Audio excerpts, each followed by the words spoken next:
Both parents are responsible for feeding the young. They're warmly greeted by the hungry chicks. But if an intruder approaches, it'll be hit by a carefully aimed stream of feces. The hoopoes are monogamous for each breeding season, and thanks to the Moors, the region is so fertile, they may even produce multiple broods in a year.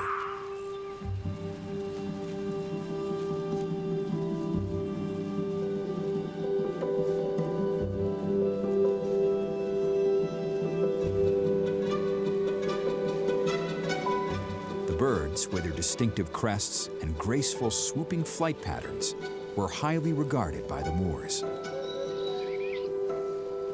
They're even mentioned in the Quran as saviors of Moses and confidants of King Solomon. To this day, they thrive in the fields around Alhambra.